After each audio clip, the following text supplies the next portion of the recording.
36. ¿Cómo se produce la electricidad? Electricidad producida por reacciones químicas. Las sustancias químicas pueden combinarse con ciertos metales para iniciar una actividad química en la cual habrá transferencia de electrones, produciéndose cargas eléctricas.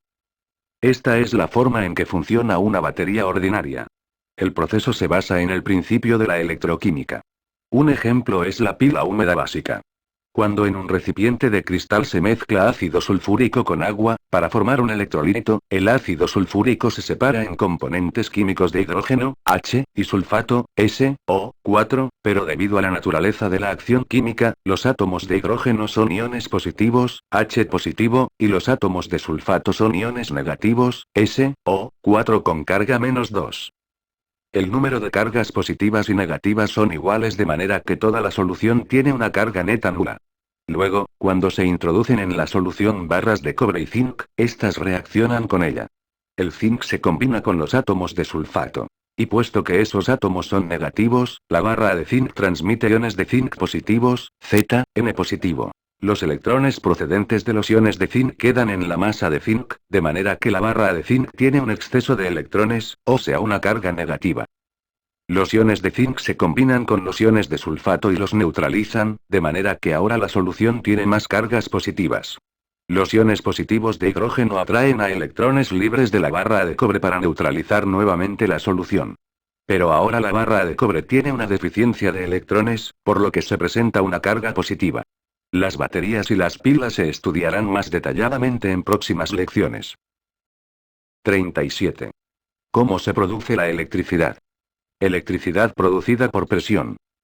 Cuando se aplica presión a algunos materiales, la fuerza de la presión pasa a través del material a sus átomos, desalojando los electrones de sus órbitas y empujándolos en la misma dirección que tiene la fuerza.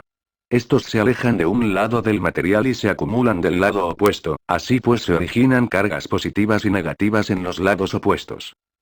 Cuando cesa la presión, los electrones regresan a sus órbitas. Los materiales se cortan en determinadas formas para facilitar el control de las superficies que habrán de cargarse. Algunos materiales reaccionarán a una presión de flexión en tanto que otros responderán a una presión de torsión. Piezoelectricidad es el nombre que se da a las cargas eléctricas producidas por el efecto de la presión. Piezo es un término que se deriva de la palabra griega que significa presión. El efecto es más notable en los cristales, por ejemplo sales de Rochelle, y en ciertas cerámicas como el titanato de bario. Los cristales piezoeléctricos se usan en algunos micrófonos y en pastillas de fonógrafo. 38. ¿Cómo se produce la electricidad? Electricidad producida por calor. Debido a que algunos materiales liberan fácilmente sus electrones y otros materiales los aceptan, puede haber transferencia de electrones, cuando se ponen en contacto dos metales distintos, por ejemplo. Con metales particularmente activos, la energía calorífica del ambiente a temperatura normal es suficiente para que estos metales liberen electrones.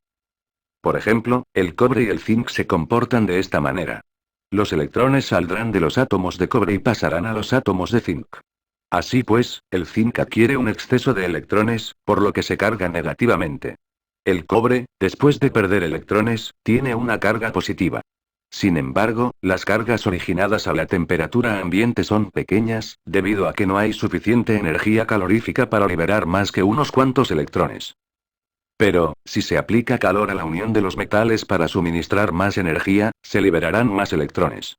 Este método es llamado termoelectricidad.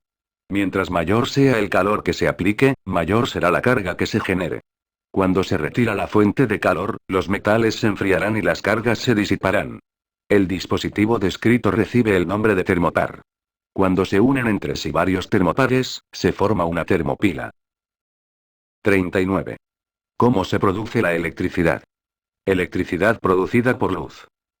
La luz en sí misma es una forma de energía y muchos científicos la consideran formada de pequeños paquetes de energía llamados fotones.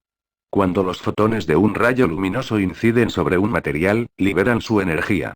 En algunos materiales, la energía procedente de los fotones puede ocasionar la liberación de algunos electrones de los átomos. Materiales tales como potasio, sodio, cesio, litio, selenio, germanio, cadmio y sulfuro de plomo, reaccionan a la luz de esta manera. El efecto fotoeléctrico se puede usar de tres maneras. 1. Fotoemisión. La energía fotónica de un rayo de luz puede causar la liberación de electrones de la superficie de un cuerpo que se encuentra en tubo de vacío. Entonces una placa recoge estos electrones. 2. Fotovoltaica. La energía luminosa que se aplica sobre una de dos placas unidas, produce la transmisión de electrones de una placa a la otra. Entonces las placas adquieren cargas opuestas, igual que una batería. 3. Fotoconducción. La energía luminosa, aplicada a algunos materiales que normalmente son malos conductores, causa la liberación de electrones en los materiales, de manera que estos se vuelven mejores conductores. 40. ¿Cómo se produce la electricidad? Electricidad producida por magnetismo. Todos conocemos los imanes, y los has manejado alguna que otra vez. Por lo tanto, podrás haber observado que, en algunos casos, los imanes se atraen y en otros casos se repelen. La razón es que los imanes tienen campos de fuerza que actúan uno sobre otro recíprocamente, esto se explicará con más detalle en próximas lecciones. La fuerza de un campo magnético también se puede usar para desplazar electrones. Este fenómeno recibe el nombre de magnetoelectricidad.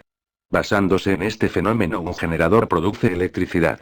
Cuando un buen conductor, por ejemplo, el cobre, se hace pasar a través de un campo magnético, la fuerza del campo suministrará la energía necesaria para que los átomos de cobre liberen sus electrones de valencia. Todos los electrones se moverán en cierta dirección, dependiendo de la forma en que el conductor cruce el campo magnético. El mismo efecto se obtiene si se hace pasar el campo a lo largo del conductor.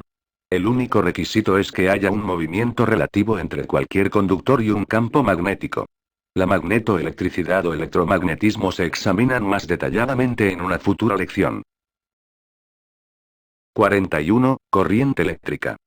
¿Qué es la corriente eléctrica? En el material presentado hasta ahora, se explicó lo que es la electricidad y cómo se producen las cargas eléctricas. En particular se estudiaron temas relativos a la electricidad estática, es decir, a la carga eléctrica en reposo, pero, por lo general, una carga eléctrica estática no puede desempeñar una función útil. Si se quiere usar energía eléctrica para realizar algún trabajo, es preciso que la electricidad se ponga en marcha.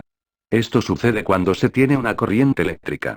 La corriente se produce cuando en un conductor hay muchos electrones libres que se mueven en la misma dirección.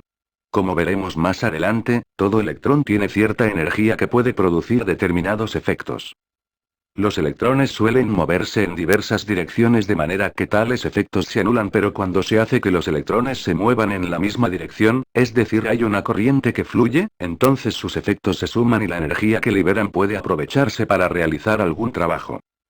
Además, mientras mayor sea el número de electrones que se mueven en la misma dirección, mayor será el flujo de corriente y se dispondrá de mayor energía para efectuar algún trabajo. Por lo tanto, las corrientes mayores o menores, las produce un número mayor o menor, respectivamente, de electrones puestos en marcha, en la misma dirección. 42. Corriente eléctrica. Electrones libres. Para comprender cómo pueden los electrones producir corriente eléctrica, será útil ilustrar la forma en que los átomos de un buen conductor, por ejemplo el cobre, están unidos en un trozo de metal en estado sólido. Todos los materiales deben tener sus átomos, o moléculas, unidos en alguna forma, pues de lo contrario se desintegrarían. Existen diferentes tipos y formas de uniones. Por eso, unos elementos son gases, algunos son líquidos y otros sólidos. Además existen varias formas en que los átomos de los sólidos están unidos, y por esta razón algunos metales son suaves y otros duros. El tipo de unión que nos interesa para el estudio de la electricidad básica es la unión metálica. En un conductor de cobre cada uno de los átomos tiene un electrón, de valencia que apenas se mantiene en órbita. Además, los átomos están tan próximos, uno del otro, que las órbitas exteriores se sobreponen. Al girar el electrón de un átomo, puede ser atraído por otro átomo e incorporarse a la órbita de este. Aproximadamente al mismo tiempo, un electrón en el segundo átomo, se desprende y pasa a la órbita de otro átomo. La mayor parte de los electrones exteriores continuamente cambian de órbita en esta forma, de manera que los electrones de valencia en realidad no están asociados con ningún átomo particular. Más bien, todos los átomos comparten a todos los electrones de valencia y así se unen entre sí. Los electrones están libres para moverse al azar. La acción es continua, de manera que todo átomo siempre tiene un electrón, cada electrón siempre está en un átomo. Por lo tanto, no hay carga eléctrica, pero el conductor tiene un gran número de electrones libres.